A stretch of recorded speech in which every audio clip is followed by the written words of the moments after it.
Novel وادی الحب از قلم عیشا گل ایپیسوڈ نمبر 2 تیسرا دن جس دن وہ چترال آئے اس دن کوہ ترچ میں وادی ایون اور چترال میوزیم ہی گھوم سکے اور رات تک گھومتے ہی رہے۔ پھر اگلے روز وادی کیلاش چلے گئے تو وہاں ایک رات رک کر آج دوپہر کو واپس آ گئے اور واپس آ کر وہ لوگ چترال کا خونی چشمہ دیکھنے آئے۔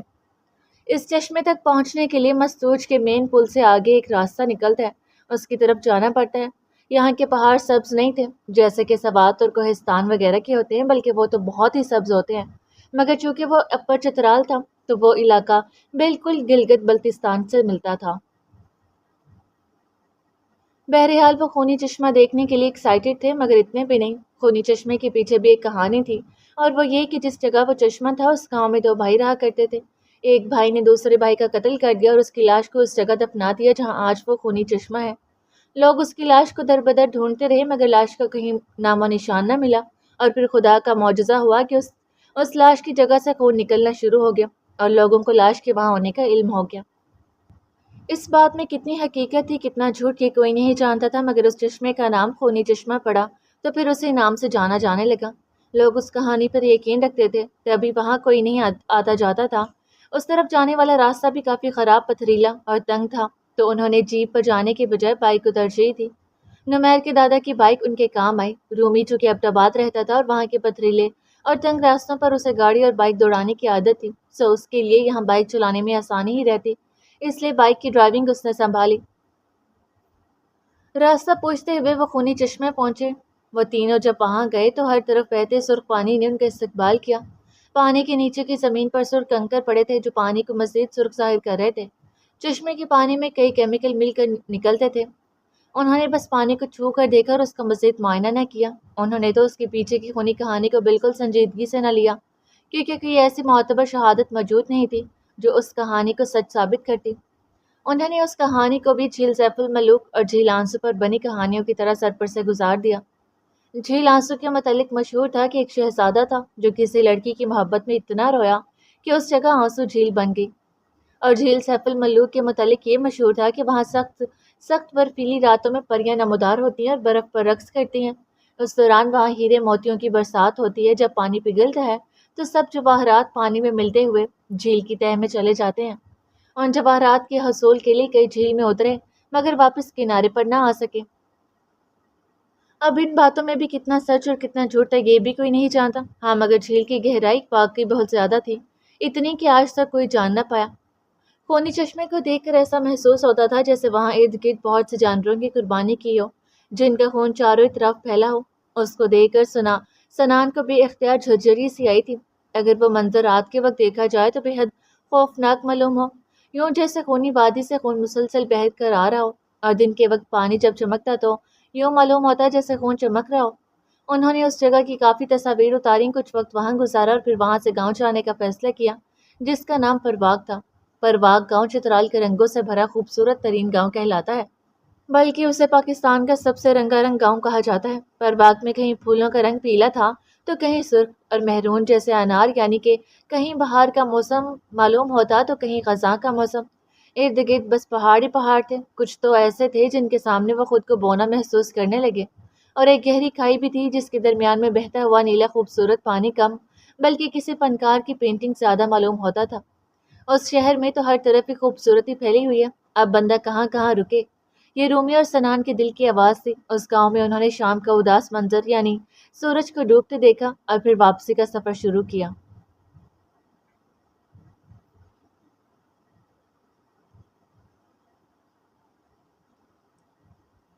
وفا کہاں ہو؟ یہ کوئلے تو اٹھا کر رکھ دو باہر، اب تو ہو ہی گئی ہے گرماہٹ۔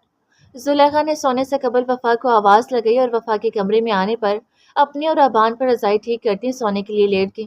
وفا نے کوئلوں والا برتن اٹھا کر باہر رکھا اور کمرے میں واپس آنے کا ارادہ رکھتی تھی جب اس کی نظر ذرا فاصلے پر پڑی مٹی کی عام استعمال کے مٹکے پر جا رکی۔ گلاس تب کا وہیں زمین پر ہی پڑا تھا۔ وہ پاس آئی، گلاس اٹھایا، مٹکے پر رکھا اور کچھ لہجے وہیں کھڑی کسی غیر مرئی نقطے کو گھورتی رہی۔ سرد ہوا کے جھونکے اسے متواتر چھو کر گزر رہے تھے، مگر ہر بار کی طرح آج بھی اسے فوراً سے کمرے میں بھاگ کر رضائی اوڑھنے پر مجبور نہ کر سکے۔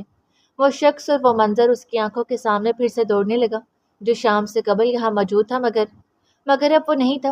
شام کیا ہوئی، وہ بھی شام کی مانند تاریکی ہو گیا کہ دکھائی دینا بند ہو گیا۔ وہ بھی تو سب مسافروں کی مانند ہی تھا۔ کتنے ہی مسافر گزرے اس گھر سے جن کے زخموں پر میں نے پانی بہایا، مگر اس مسافر کا زخم زیادہ گہرا تھا یا وہ خود کہ اس کی گہرائی مجھے واپس اس وقت میں دھکیلتی جا رہی ہے جہاں سے شاید میرے ڈوبنے کا آغاز ہوا۔ کیا واقعی میں اس کی آنکھوں کی گہرائی میں ڈوب چکی ہوں جو مسلسل مجھ پہ ہی ٹکی تھی؟ مگر ہر ایک کی طرح اس کا مجھے یوں دیکھنا مجھے برا کیوں نہیں لگا؟ وہ بھی تو ان سب جیسا ہی تھا۔ نہیں، وہ ان جیسا بالکل نہیں ہے، وہ الگ ہے، خاص ہے۔ دل نے فوراً اس کے دماغ کی نفی کی۔ وفا، کہاں رہ گئی ہو؟ یہ دروازہ تو بند کرو، کتنی ہوا آ رہی ہے، اور اوپر سے ساری گرماہٹ بھی ختم ہو گئی کمرے سے۔ زلیخا کی آواز پہ کھلے افق تلے کھڑی اس متحرک کانچ کی گڑیا میں حرکت ہوئی۔ بنا ایک لمحہ ضائع کیے وہ کمرے میں آئی، دروازہ بند کیا اور پلنگ پر بیٹھ کے چند لمحے آنکھیں بند کیے لیٹی اماں جی اور سوئے ہوئے آبان کو دیکھا، اور پھر خود بھی تمام سوچوں کو ترک کرتی رسائی لیے لیٹ گئی۔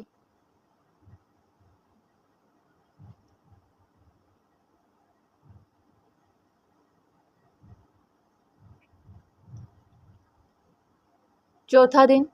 انہیں چترال آئے آج چوتھا دن تھا، اور آج وہ شاہی مسجد کو دیکھنے آئے تھے جو کہ شجاع الملک نے دہلی کی جامع مسجد سے متاثر ہوتے ہوئے وہاں کے کاریگر ساتھ لا کر تعمیر کروائی، جبکہ کچھ کاریگر ایبٹ آباد سے بھی آئے تھے۔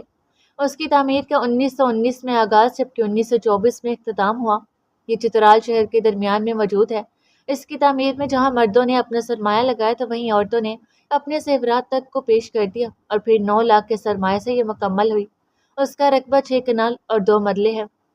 اس میں مدرسہ بھی موجود ہے، اور درس نظامی کا یہ مستقل مدرسہ 70 کے قریب طلباء پر مشتمل ہے، جس میں رہائشی طلباء بھی موجود ہیں۔ مدرسہ حفظ کی کلاسز میں 60 کے قریب طلباء ہوتے ہیں اور 16 اساتذہ موجود ہیں۔ 1969 تک یہ مصالح خاندان چترال پر حاکم رہا، اور پھر جب چترال کی ریاست ختم ہوئی تو اسے ضلع کا درجہ دے دیا گیا، مگر مسجد کی تنخواہیں آج بھی شاہی خاندان ادا کرتے ہیں۔ شجاع الملک، مظفر الملک اور ان کی والدہ کی قبر بھی اسی مسجد میں ہے۔ اس مسجد کی سب سے دلچسپ بات انہیں یہ لگی کہ مسجد کی تعمیر میں نہ سیمنٹ استعمال ہوا نہ سریا، بلکہ مویشیوں کے بال، انڈوں اور چونے کو ملا کر ان کا استعمال کیا گیا، جو کہ اس وقت کی تعمیر میں زیادہ تر استعمال ہوتے تھے۔ تبھی 100 سال پرانی اس مسجد میں ایک دراڑ تک موجود نہ تھی۔ ظہر کی نماز میں ابھی وقت تھا تو وہ کچھ دیر اور وہاں ٹھہرے، پھر نماز باجماعت پڑھ کے مسجد کی پچھلی جانب چلے آئے جہاں شاہی قلعہ موجود تھا۔ یہ قلعہ 1774 میں شاہ کتور کے دور میں تعمیر ہوا۔ یہ دریا چترال کے کنارے پر واقع ہے اور کمانڈرنگ کی حیثیت رکھتے ہیں۔ 1969 میں حکومت نے اسے ان کے وارثوں کی وراثت میں دے دیا۔ 1911 میں اس کی تعمیر نو کی گئی۔ 2015 کے زلزلے کے بعد پھر سے تعمیر نو ہوئی۔ اس کی بیرونی چھت سبز اور دیواریں ستون ریڈش اورنج تھے۔ یہ توپیں کیا ہمارے پرخچے اڑانے کے لیے رکھی ہیں انہوں نے؟ رومی نے برآمدے میں کھڑے ستونوں کے درمیان لائن سے رکھی 5 توپوں کو دیکھ کر کہا۔ ہمارے نہیں، صرف تمہارے لیے۔ ثنا نے بغیر اس کی طرف دیکھی جواب دیا اور آگے بڑھ گیا۔ جب پورے بر صغیر پر برطانیہ کی حکومت تھی تو یہ توپیں حفاظتی طور پر یہاں لائی گئیں، کیونکہ تب افغانستان یہاں حملہ آور ہوتا تھا۔ یہ قلعہ اس لیے بھی بنایا گیا تھا کہ دریا کی دوسری جانب سے ہونے والے حملوں کا مقابلہ کیا جا سکے، مگر بعد میں یہ شاہی خاندان کے گھر میں تبدیل ہو گیا۔ اس کے پچھلے حصے میں شاہی خاندان آباد ہے۔ قلعے کو اندر سے بہت خوبصورتی سے سجایا گیا، جو کہ شاہی خاندان کی رہائش گاہ ہے۔ پوری رہائش گاہ کی زمین پر سرخ کارپٹ، سرخ و سفید فرنیچر، دیواروں پر سفید پینٹ اور سنہری ڈیزائننگ ہوئی تھی۔ قلعے کے ایک کمرے میں چیتے کی اصل کھال دیوار پر خوبصورتی سے آویزاں تھی، جو کہ بنگال کے نواب خاندان نے اس خاندان کو بطور تحفہ بھیجی۔ اسی کمرے میں اس زمانے میں دربار لگا کرتا تھا۔ رومن نے کھال کو تھوڑا سا چھوا اور پھر فوراً سے ہاتھ واپس کھینچ لیا، یوں جیسے وہ کھال اصل میں چیتا بن کر اس کا ہاتھ نکل جائے گی۔ جب وہ باہر آئے تو نمیر انہیں اس طرف لے آیا جہاں ایک تہہ خانہ موجود تھا۔ یہ کیا ہے؟ ثنا نے پیروں کے بل زمین پر بیٹھتے ہوئے بغور دیکھنا چاہا۔ یہ تہہ خانہ ہے۔ اس زمانے میں یہاں مجرموں کو قید کیا جاتا تھا، یعنی یہ ایک قسم کی جیل ہے۔ نمیر شاہی مسجد اور قلعہ پہلے بھی آ چکا تھا اور اس کے متعلق معلومات وقفے وقفے سے انہیں دیتا رہا۔ دیکھنے پر یوں معلوم ہو رہا تھا جیسے مٹی پر ہاتھ سے کوئی دروازہ بنایا گیا ہو۔ رومی نے بھی بغور دیکھتے ہوئے کہا، کافی پرانا جو ہے، تبھی زمین اور اس کے رنگ میں کوئی اتنا خاص فرق نہیں رہا۔ جواباً نمیر گویا ہوا، یہ کھلتا ہے کیا؟ رومی نے اشتیاق سے پوچھا۔ ظاہر سی بات ہے رومی، نمیر نے اس کی عقل کو سلامی پیش کرنے کے اسے انداز میں بتایا۔ اچھا تو کیا اس کے اندر لاشیں بھی ملیں گی؟ رومی اور اس کے عجیب سوال۔ لاشوں کا تو پتہ نہیں، ہاں لیکن تم اگر اس کے اندر چلے گئی تو ہمیں آج کی تاریخ میں 1 لاش ضرور ملے گی۔ سنان نے اس کو کہتے ہوئے اپنے ساتھ گھسیٹا اور بیرونی دروازے کی سمت بڑھ گیا۔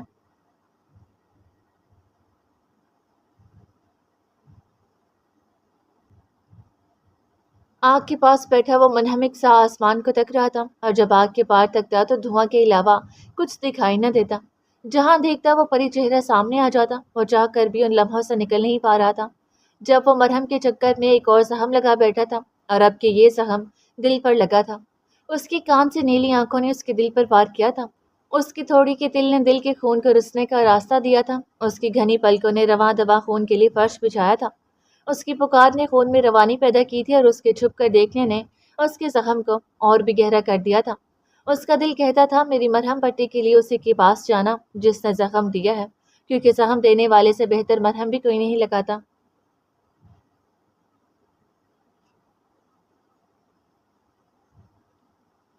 5واں دن۔ آج وہ چترال کے گول پارک میں آئے تھے، جسے پاکستان کا چھپا خزانہ بھی کہا جاتا ہے۔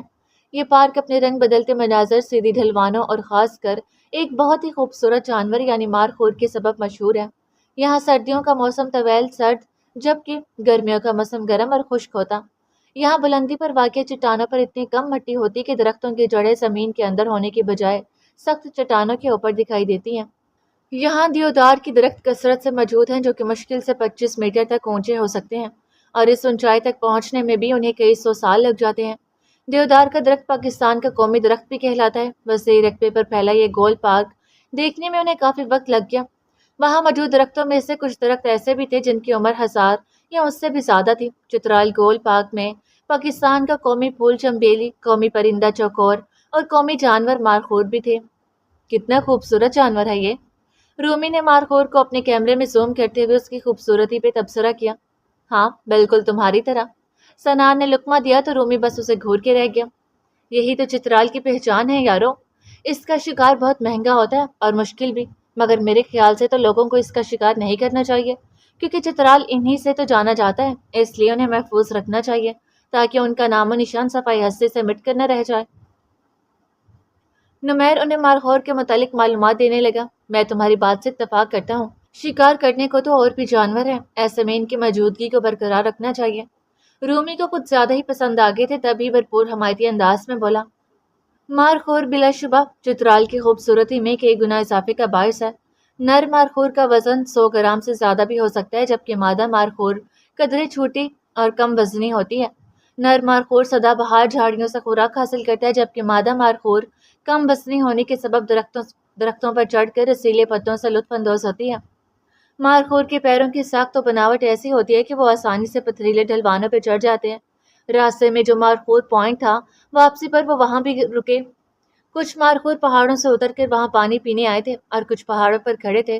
باقی دنوں کی نسبت آج وہ جلد گھر لوٹ آئے تھے، اس لیے رات کا کھانا 8 بجے کھانے کے بعد آگ جلا کر گھر کے باہر کے کھلے گارڈن میں بیٹھ کر گھنٹوں باتیں کرتے رہے۔ کل کے لیے انہوں نے چشموں پر جانے اور کسی چھوٹے سے پہاڑ پر چڑھنے کا پلان بنایا تھا۔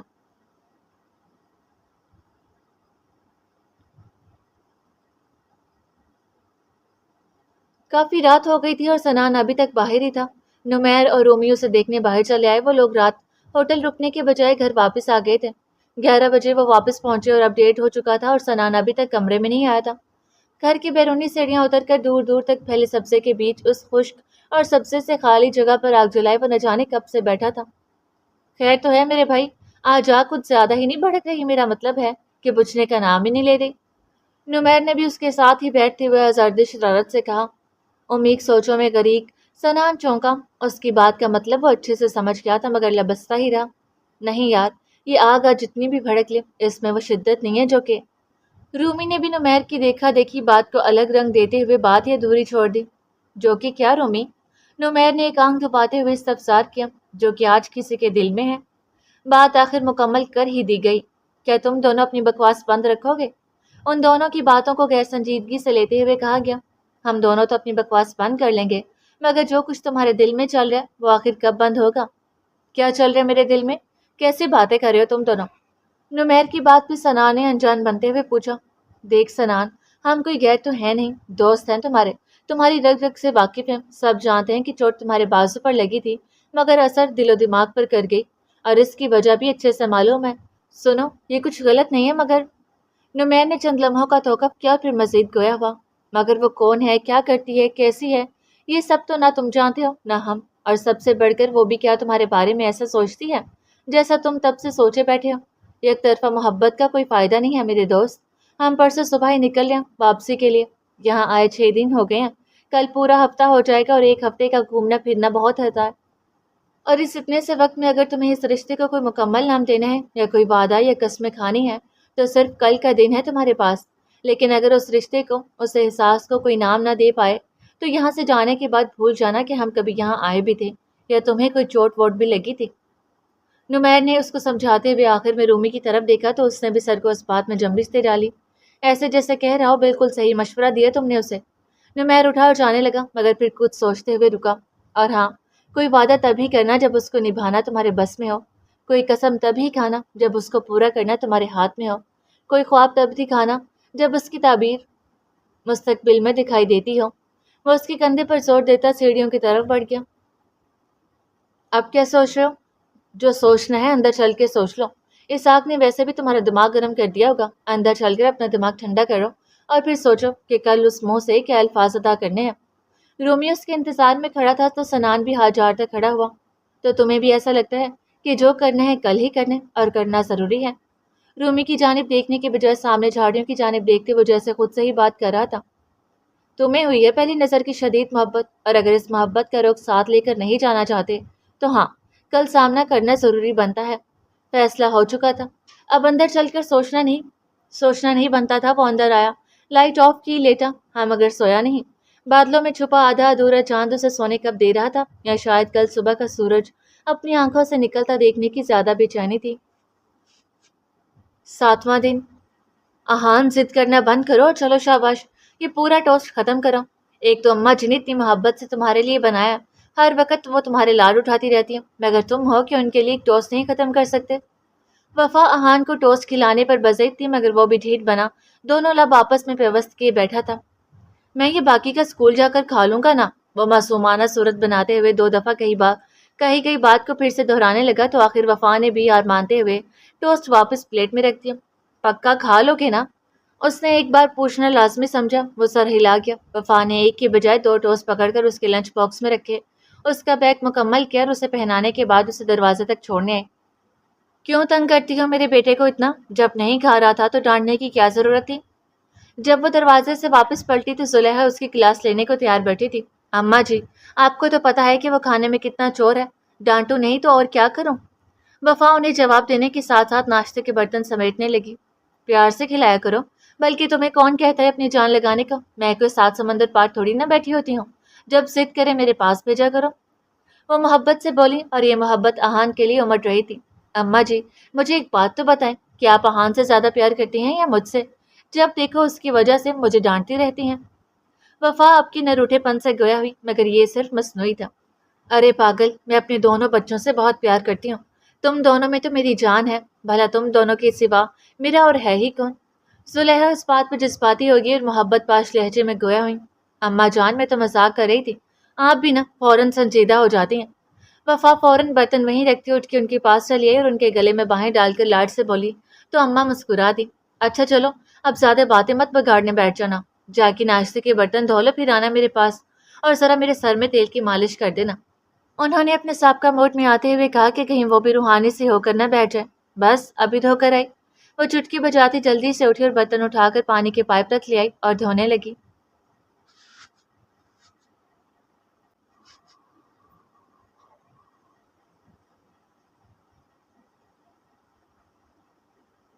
صبح کا سورج کیا طلوع ہوا، قدموں نے ضد پکڑنا شروع کر دی، بار بار وہیں کو اٹھتے جہاں کا راستہ بے چینی سے ان قدموں کا انتظار کر رہا تھا، مگر دل اور قدموں کو سمجھاتا وہ بار بار بیٹھ جاتا کہ نہیں، ابھی نہیں۔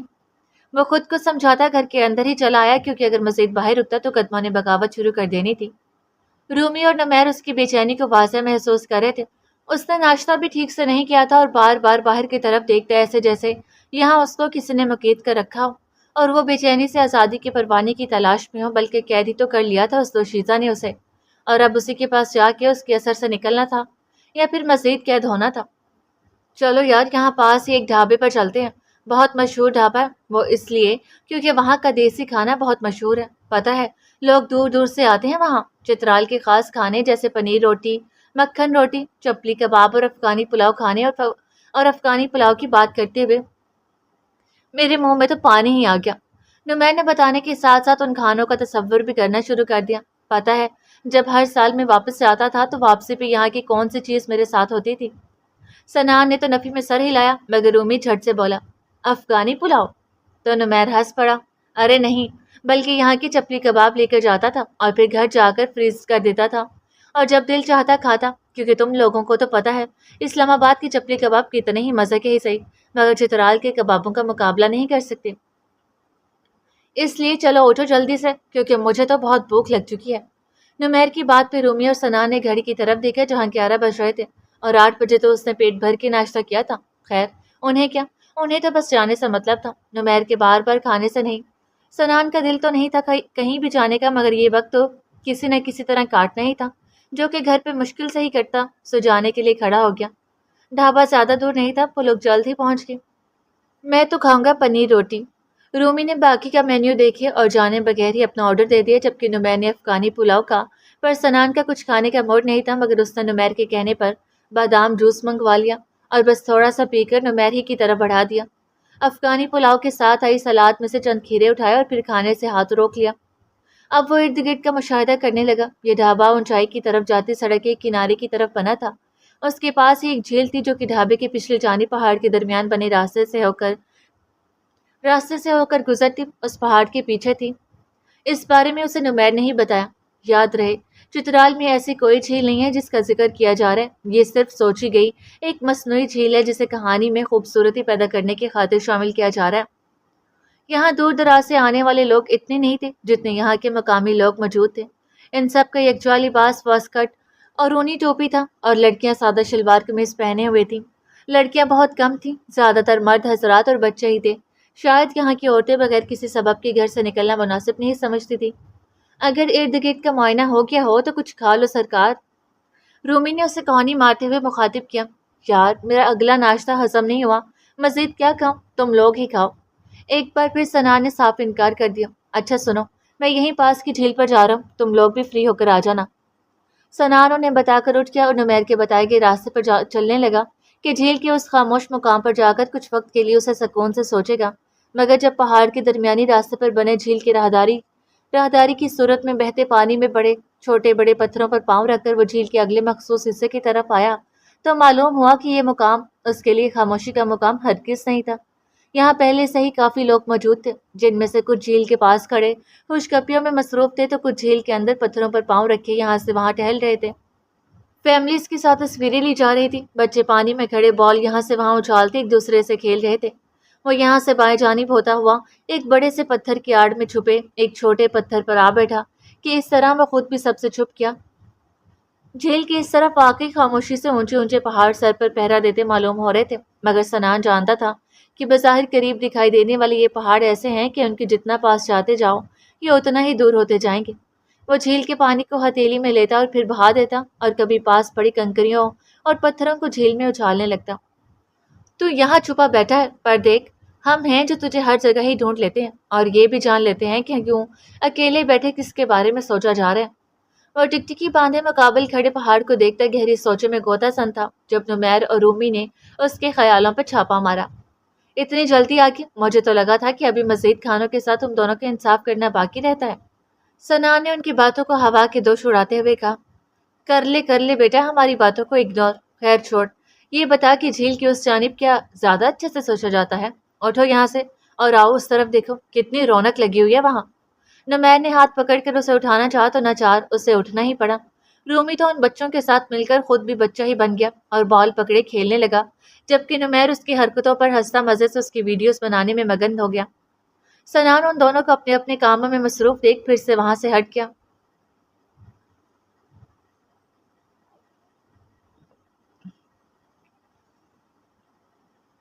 اب سوچ کیا رہا ہے؟ 3 بج چکے ہیں، کیا شام کر کے جائے گا؟ میں اور رومی تو قریبی چشمے پہ جا رہے ہیں، تو اگر وہاں سے ہو آئے تو وہیں پر آ جانا اور ہاں سن، اماں جی کو ہماری طرف سے بھی سلام اور واپسی کے لیے خدا حافظ بول دینا اور دوسرے گھر والوں کو جو بھی کہنا ہے اپنی طرف سے ہی کہنا۔ نمیر نے اسے ٹائم اور اپنا پلان بتانے کے ساتھ ساتھ چھیڑنا بھی ضروری سمجھا۔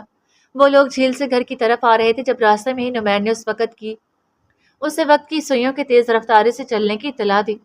تم دونوں یہاں سے 9 2 11 ہو جاؤ، نہیں تو اماں جی تک پہنچنے والی تم دونوں کی سلامتی یہیں تک محدود ہو کے رہ جائے گی۔ سنان جو صبح تک جانے کو بے چین تھا، اب جب وقت آیا تھا تو قدم اٹھ نہیں پا رہے تھے، مگر جانا تو تھا ہی۔ آج نہیں گیا تو پھر دوبارہ شاید ممکن نہ ہو پاتا۔ اچھا بیٹا، جا رہے ہیں ہم، پر تیرے لیے بیسٹ آف لک چھوڑ کر، رومی نے اس کا کندھا تھپتھپاتے ہوئے کہا، اور پھر دونوں اپنے راستے پر چل دیے، جبکہ سنان اپنا راستہ چننے کے لیے کھڑا تھا، حالانکہ اس کے سامنے تو بس ایک ہی راستہ تھا۔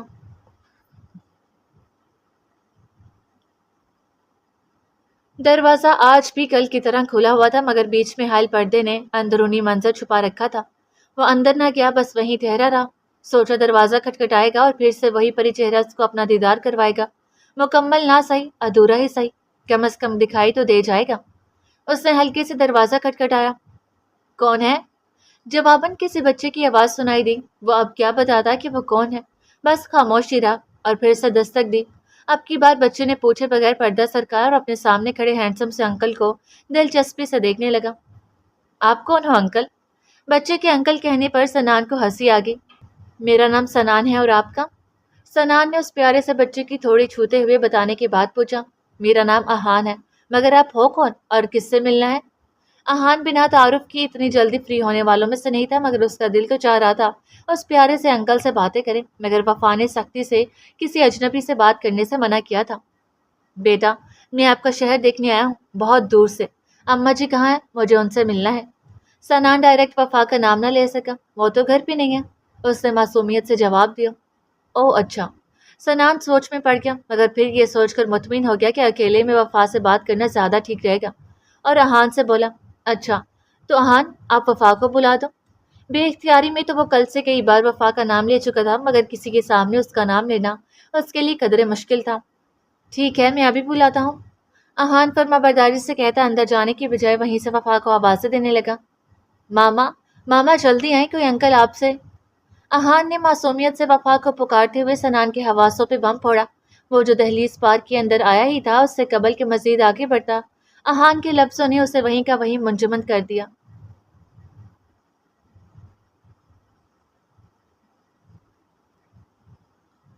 ماما، ماما جلدی آئیں، کوئی انکل آپ سے۔ احان با آواز بلند وفا کو پکارنے لگا، جبکہ سنان کو لگا جیسے اس کی سماعتوں نے کچھ غلط سن لیا ہو۔ وہ اور بھی کچھ کہہ رہا تھا، مگر سنان کے دماغ میں تو یہی الفاظ گردش کر رہے تھے۔ ماما، یہ کس کو پکارا ہے؟ میں نے تو وفا کو بلانے کا کہا تھا۔ سنان کے سر پر تو گویا بم پھوٹا تھا۔ احان، آپ کس کو پکارے ہو؟ میں نے کہا تھا وفا کو بلاؤ۔ آوازیں دیتی احان کو اس نے روکنا چاہا، یہ لفظ اس سے برداشت نہیں ہو رہا تھا۔ اوہو انکل، انہی کو تو بلا رہا ہوں، ماما آ جائے نا، انکل کب سے آپ کو بلا رہے ہیں۔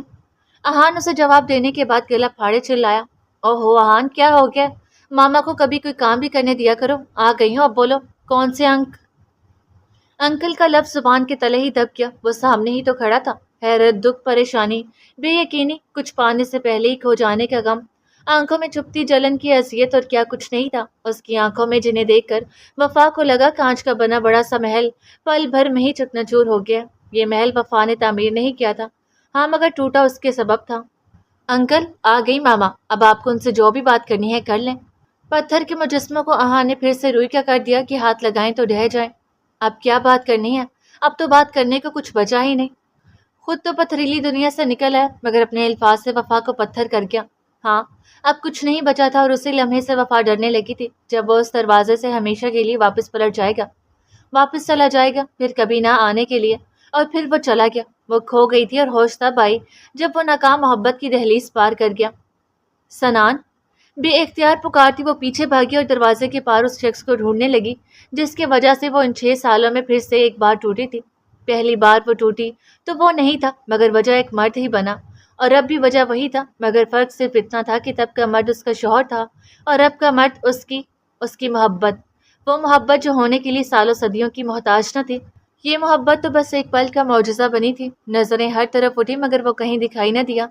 چند لمحوں میں وہ اچانک یہاں سے کہاں غائب ہو گیا۔ ایک بار رک تو جاتے، مجھ سے کوئی سوال ہی کر لیتے تو یوں خالی ہاتھ نہ پلٹتے، مجھے کچھ بولنے کا موقع دیے بغیر ہی چلے گئے۔ یہ کہاں کا انصاف ہے؟ وفا کا دل گویا مٹھی میں جکڑا، فریاد کر رہا تھا۔ ماما کیا ہوا؟ آپ یہاں کیوں کھڑی ہیں؟ اور وہ انکل ایسے کیوں چلے گئے؟ مجھے بھی ان سے باتیں کرنی تھی۔ کتنی ہی دیر دروازے پر کھڑی وفا کو احان نے چھو کر ہوش دلایا۔ ہاں وہ دراصل میں احان انہیں کچھ کام تھا اسی لیے وہ چلے گئے، وہ اٹکتے اٹکتے بولی۔ مگر وہ تھے کون؟ احان کا سوال وہی تھا، پتہ نہیں کون تھا، کہاں سے آیا تھا، مگر مجھے ادھورا کر گیا۔ دل میں کہیں گرم پانی کی چند بوندیں گری، یہ اس کے آنسو ہی تھے جن کا وہ آنکھوں کی طرف آنے سے قبل ہی راستہ بدلتی دل پر برسانے لگے۔ وفا کی یہ بات احان کے سر پر سے گزر گئی۔ ابھی تک اسکول کے کپڑے نہیں بدلے نا؟ کب سے کھیلوں میں لگے ہو؟ چلو کپڑے بدلو، پھر کھانا کھاؤ اور بیٹھ کر اسکول کا کام کرو، اور پھر شام ہوتے ہی تم مجھے بستر کے اندر نظر آؤ۔ وفا اسے باقی کی سارے دن کی روٹین سمجھاتی کمرے میں آگے اور پھر سے اس منظر کو یاد کرنے لگی جو سوچنا اس کے لیے سب سے زیادہ تکلیف دہ تھا۔ وہ بھی اس کے پیچھے کپڑے بدلنے کے لیے کمرے میں چلا آیا۔ ہوٹل بہت پیارا تھا، اس کے باہر کے ویوز اندر سے بھی کہیں زیادہ خوبصورت تھے، خاص کر گارڈن اور سوئمنگ پول۔ پورے ہوٹل کا نظارہ کر کے جب وہ واپس کچن میں آئے تو نمیر وہاں پہلے سے موجود تھا۔ کک سے انہوں نے کڑاہی میں استعمال ہونے والی تمام چیزیں طلب کی اور کڑاہی بنانی شروع کی۔ اجازت نامہ وہ لے چکے تھے مسالہ بناتے ہوئے، اس کے دھوئیں سے نمیر کو ایک ساتھ 3 چینکیں آئیں۔ ارے یار کیا کر رہے؟ آہستہ چینک، کیوں جراثیم پھیلا رہے؟ ان لوگوں نے سن لی آواز تو یہ نہ ہو کہ تجھ سمیت ہمیں بھی اٹھا کر کچن سے باہر پھینکے۔ ثنا نے اس کی ہیلپ کرواتے ہوئے کہا، جبکہ رومی ان دونوں کی کوکنگ کی ویڈیوز بناتا جان بوجھ کر چیزیں آگے پیچھے الٹ پلٹ کرتے ہوئے انہیں تنگ کر رہا تھا۔ کڑھائی تیار ہوئی تو ثنا نے ساتھ ہی چائے بننے کے لیے رکھ دی اور پھر جیسے ہی وہ بنی انہوں نے ہوٹل کے بیرونی حصے میں ٹیبل پر کھانا لگایا اور جی بھر کر کھایا، کیونکہ صبح کے ناشتے کے علاوہ انہوں نے کچھ نہیں کھایا تھا۔ 8 بجے کا ناشتہ کیا تھا اور اب 3 بج رہے تھے۔ کھانے کے بعد واک کی گئی اور اس کے بعد ثنا نے سوئمنگ کرنے کا موڈ بنایا۔ وہ ٹراؤزر پہنے پول کی سائڈ پر آیا جہاں کرسی پر نمیر ٹیک لگائے بیٹھا تھا اور رومی پاس کھڑا موبائل پر کوئی ٹیکسٹ لکھ رہا تھا۔ انہیں بتایا گیا کہ جس پول میں وہ سوئمنگ کرنے جا رہا ہے اس میں پہلے 3 اموات ہو چکی ہیں، جس کا سبب یہ کہ اس پول میں گرم چشمے کا پانی آتا ہے جو کہ اتنا گرم ہوتا ہے کہ اسے بیلنس کرنے کے لیے اس میں ٹھنڈا پانی مکس کیا جاتا ہے، مگر وہ لوگ پول کے اندر اور باہر کی ٹیمپریچر سے امبیلنس ہو گئے جس کی وجہ سے موت واقع ہوئی۔ میں نے کیا سنا ہے کہ یہاں 3 لوگ سوئمنگ کرتے ہوئے مر گئے؟ نمیر نے سنان کو دیکھتے ہی مطلع کرتے ہوئے اسے خوف دلانا چاہا، جبکہ لہجے میں شرارت کا عنصر صاف نمایاں تھا۔ میں بھی وہی سن کر آ رہا ہوں۔ اچھا یہ بتائیں کہ آخری موت کب ہوئی تھی؟ سنان نے نمیر کو اپنے باخبر ہونے کی اطلاع دینے کے بعد وہیں کھڑے ہوٹل کے آدمی سے پوچھا۔ صاحب یہاں آخری موت 2017 میں ہوئی تھی، اس آدمی نے جواب دیا۔ چوتھی موت 2022 میں بھی واقع ہو سکتی ہے میری جان، اس لیے میری مان اور شرٹ واپس پہن لیں۔ موبائل سے لمحے بھر کے لیے نظریں ہٹا کر رومی نے کہا اور پھر دوبارہ سے موبائل کے اندر ہی غرق ہو گیا۔ تو بکواس بند ہی رکھا کر اپنی۔ سنا نے ہاتھ میں پکڑی شرٹ اس کے منہ پر دے ماری اور پھر پول میں اتر گیا۔ رومی میرے دوست، تمہیں ایک بات بتانا تو میں بھول ہی گیا، یہ موبائل رکھو اور یہاں آؤ۔ کچھ دیر بعد سنا نے رومی کو پکارا۔ رومی متجسس ہوتا پول کے قریب آیا تو سنا نے آنکھوں ہی آنکھوں میں نمیر کو ایک اشارہ کیا۔ نمیر سمجھتا ہوا مسکراہٹ دبائے کرسی سے اٹھا اور پھر صرف ایک لمحہ لگا پول کے باہر کھڑے رومی کو پول کے اندر کا دیدار کرتے ہوئے۔ نمیر نے سنان کے ارادے کے مطابق اسے زور سے دھکا دے مارا تھا۔ چند لمحوں کے لیے تو رومی کو سمجھ ہی نہ آئی کہ اس کے ساتھ ہوا کیا، اور جب سمجھ آئی تو سنان کو پکڑ کر اس پر مکوں کی برسات شروع کر دی، کیونکہ اس وقت زیادہ قریب وہی جو تھا اور اسے پانی میں گرانا بھی اسی کا ارادہ تھا۔ نمیر واپس کرسی پر بیٹھے مزے سے سنان کو مار کھاتا دیکھنے لگا۔ ویسے کیا کہہ رہے تھے تم کہ چوتھی موت اس سال بھی ہو سکتی ہے؟ میں نے سنجیدگی سے اس بارے میں سوچا اور فیصلہ کیا کہ نہیں، تمہیں اکیلے نہیں مرنا سنان، تبھی تمہیں بھی ساتھ ہی بلا لیا کہ جئیں گے تو ساتھ جئیں گے، مریں گے تو ساتھ مریں گے۔ سنان نے اس کا ہاتھ رکتے دیکھ اپنی ہنسی کنٹرول کرتے ہوئے کہا، اور میں تم دونوں کو کندھا دینے کے لیے زندہ رہوں گا میرے یارو۔ نمیر نے وہیں سے ہانک لگائی، تیرے کندھے کو میں اس لائق چھوڑوں گا تب نہ۔ رومی پول سے باہر آیا اور نمیر کو بھی ساتھ گھسیٹا، جو کہ اس کا ارادہ بھانپتے ہوئے فوراً اٹھ کر بھاگنے کو تیار تھا۔ یار میری جینس میں میرا والیٹ موبائل سب ہے نہ کر۔ نمیر نے دہائی دی تو رومی نے اس کی جیبیں خالی کی مگر اس کا بازو نہ چھوڑا اور پھر اسے لیے پول میں کود گیا۔ شرٹ اتار کر باہر پھینکے اور مل کر سوئمنگ کرنے لگے۔ 4 بجے وہ چینج کر کے چیزیں سمیٹ کے ہوٹل سے نکلے۔ اگلا پلان ان کا شندور اور بروغل کا تھا، جو کہ مستور سے آگے تھا اور مستور چترال سے 120 کلومیٹر دور تھا۔ وہ شندور اور بروغل دونوں کا پولو گراؤنڈ بھی دیکھنا چاہتے تھے، مگر سفر زیادہ لمبا تھا۔ ہوٹل والوں نے انہیں جیپ پر جانے کا مشورہ دیتے ہوئے اپنی جیپ کرائے پر پیش کی۔ سنا نے ڈرائیونگ سیٹ سنبھالی اور چل پڑے۔ راستے میں کئی گاؤں گزرے۔ سب سے زیادہ چیز جو انہوں نے چترال سے یہاں تک کے سفر میں نوٹ کی تھی وہ یہ کہ یہاں صفائی بہت زیادہ تھی۔ کوئی جگہ ایسی نہ تھی جہاں انہوں نے ذرا بھر بھی گند دیکھا ہو۔ راستے میں جگہ جگہ وہ گاڑی سے اتر کر حسین مناظر کیپچر کرتے رہے۔ پاکستان میں اس قدر خوبصورتی پھیلی ہوئی ہے، اس کا اندازہ انہیں چترال ٹور پر آ کر ہوا تھا۔ جگہ جگہ رکنے کے سبب انہیں شام ہو گئی تھی، مگر ابھی تک وہ مستوش کے سفر میں ہی تھے۔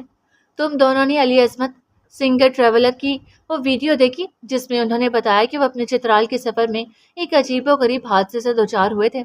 ثنا نے استفہامیہ نگاہیں لمحہ بھر کو ان پر ڈالتے ہوئے پوچھا۔ کون سی ویڈیو، کون سا حادثہ؟ دونوں نے سنان کی طرف دیکھتے ہوئے کندھے اچکا کر اپنی لا علمی کا اظہار کیا۔ اس ویڈیو میں انہوں نے کہا کہ وہ چترال سے مستوج کے سفر پر رواں تھے اور ساتھ ان کے گینگ کے لوگ بھی شامل تھے۔ 6 گاڑیاں اور 5 بائکس تھیں، وہ بھی بائک پر تھے۔ شام کا وقت تھا، ایک سائڈ پر لینڈ سلائڈنگ والا پہاڑ، جبکہ دوسری سائڈ پر دریا، نہ آس پاس کوئی آبادی نہ کوئی کھلی جگہ، اور اس دوران ہی ان کے سامنے ایک لمبی چادر لیے ایک خوفناک عورت آ کھڑی ہوئی۔ ایسے راستے پر وہ ایک عورت کو دیکھ کر حیران ہو گئے تھے۔ وہ عورت عجیب شکل و صورت والے تھے۔ پھر جب وہ مستوج پہنچے تو ایک آدمی کو یہ واقعہ بتایا کہ یہاں سے کوئی 15 کلومیٹر دور کچے راستے پر ایک عورت ہمارے سامنے آئی تھی۔ اس آدمی نے اپنے خالص لہجے میں کہا کہ صاحب، وہ عورت نہیں، جن تھا۔ ہم تو یہاں شام میں بازار بھی نہیں جاتا کہ وہاں جن گھومتا ہے۔ سنان کی بات ختم ہوئی تو دونوں کے فلک شگاف کہکے شروع ہو گئے۔ تم لوگوں کو معلوم ہے کہ میں نے یہ بات کیوں چھڑی؟ سنان ان کہکوں کو سنجیدہ لیے بغیر بولا تھا۔ دونوں نے اس بار بلا علمی ظاہر کرتے ہوئے کندھے اچکا دیے۔ کیونکہ میرے بھائیوں، ہم ابھی اسی جگہ پر ہی موجود ہیں۔ سنان نے مزے سے اطلاع دی۔ ایک لمحے کے لیے دونوں کی سیٹی گم ہو گئی۔ اب کی کہکا لگانے کی باری سنان کی تھی۔ بڑا علم ہے تجھے بھی راستوں کا، نمیر نے کہا، کیونکہ سنان پہلی بار چترال آیا تھا۔ ہاں، تھوڑا بہت تو ہے ہی۔ شام ہو رہی تھی اور وہ ابھی مستوج کے راستے پر ہی تھے۔ بیچ میں کئی گاؤں آئے جہاں وہ تھوڑی تھوڑی دیر کے لیے رکے، مگر انہوں نے واقعی محسوس کیا کہ مستوج کچھ عجیب سا ہے۔ مطلب کہ لوگوں کا غیر استقبالی رویہ، عجیب نظروں سے دیکھنا، بلکہ زیادہ تر یہاں پر ویرانی ہی پھیلی ہوئی تھی۔ دروازے بند، عجیب سی خاموشی۔ انہیں یوں محسوس ہو رہا تھا جیسے وہ گھوسٹ ٹاؤن آ گئے ہوں۔ کچھ شام کا وقت تھا، کچھ مستوج کے لوگ اردو بھی نہیں جانتے تھے۔ ویران گلیاں، انہوں نے یہاں مزید رکنا مناسب نہیں سمجھا اور گاڑی میں آ بیٹھے اور آگے بڑھ گئے۔ آگے جا کر سامنے کا سیدھا راستہ بروگل کی طرف، جبکہ داہنی جانب کا راستہ شندور کی طرف نکلتا تھا، مگر ابھی وہ شندور داخل نہیں ہوئے تھے۔ کافی پیچھے تھے کہ موسم کے تیور بدلنا شروع ہو گئے۔ یہ ان کی حسین شاموں میں سے ایک شام تھی۔ وہ لوگ گاڑی سے نکل کر اس منظر کو اپنی آنکھوں میں قید کرنے لگے۔ خوشبودار ہوا، دھوپ کی عدم موجودگی، بڑے بڑے پہاڑ، دور دور تک پھیلی خاموشی، آسمان کا بدلتا رنگ، پہاڑوں پر کھڑے بادل اور ان سے چھلکتی ہلکی ہلکی روشنی۔ آہ، کیا خوب شام تھی۔ مگر موسم چونکہ اچانک ہی بدل گیا تھا تو بادل زوروں سے گرجنا شروع ہو گئے۔ تینوں نے ایک دوسرے کے چہرے کی طرف دیکھا کہ اب کیا کرنا ہے۔ کافی بحث کے بعد یہ فیصلہ کیا گیا کہ واپس چلتے ہیں۔ شندور اور بروگل اگلے چترال ٹور پر ہی صحیح، جو کہ پتہ نہیں کب آنا تھا۔ کل کا ان کا پرواگ گاؤں اور گول پارک کا ارادہ تھا، اس لیے آج کے پلان کو کینسل کر کے اگلے ٹور پر ڈال دیا۔ شندور وہ اب اس لیے نہیں جا سکتے تھے کیونکہ موسم بہت خطرناک اشارے دے رہا تھا۔ بارش ہو جاتی تو کام بہت خراب ہو جانا تھا، کیونکہ یہ بہت لینڈ سلائڈنگ والا راستہ تھا، اور اگر شندور چلے بھی جاتے تو واپس آنا مشکل ہو جاتا۔ اس کی وجہ یہ کہ بارش کے باعث راستے اکثر ہفتہ تک بلاک رہتے تھے، اور اس صورت میں وہ شندور ہی پھنس جاتے کئی دنوں تک۔ اس لیے بارش کی شروع ہونے سے قبل انہیں واپسی کا راستہ طے کرنا تھا۔ آدھا راستہ ہی طے کیا تھا کہ گرجتے بادلوں نے برسنا شروع کر دیا تھا، مگر بارش ابھی ہلکی پھلکی ہی تھی اور وہ دعا کرتے رہے کہ ہلکی ہی رہے اور راستہ آسانی سے کٹ جائے۔ مکمل اندھیرا ہو چکا تھا، خراب تنگ پتھریلا اور خوفناک راستہ بہت مشکل سے وہ طے کرتے آ رہے تھے۔ یار، وہ علی عظمت والی بات کہیں سچی ہی نہ نکل آئے۔ گاڑی سے باہر اندھیرے راستے اور کسی دیو کی مانند کھڑے بلندوں والا پہاڑ کو دیکھتے ہوئے پچھلی سیٹ پر بیٹھے رومی نے دانستہ یہ ذکر چھیڑا، ان سب باتوں کو میں نہیں مانتا۔ خواہ چترال کو خوفناک وادی بنانے پر تولے ہیں لوگ۔ مجھے تو یہ وادی جنت کا ایک ٹکڑا معلوم ہوتی ہے قسم سے۔ سنان کا مذاق اپنی جگہ، مگر وہ واقعی ان افواہوں کو نہیں مانتا تھا۔ بالکل صحیح کہتے ہو، یہاں کے لوگ بہت مہمان نواز اور سیدھے سادے ہیں۔ نہ صرف وادی بلکہ لوگ بھی بہت پیارے ہیں، نمیر نے بھی متفق ہوتے ہوئے کہا تو رومی خاموش ہی رہا۔ اب واپس ہوٹل جا کر انہیں یہ جیپ واپس کرنی تھی اور گھر جانا تھا، مگر کیا معلوم وہ رات اسی ہوٹل میں قیام کر لیتے۔ جاری ہے۔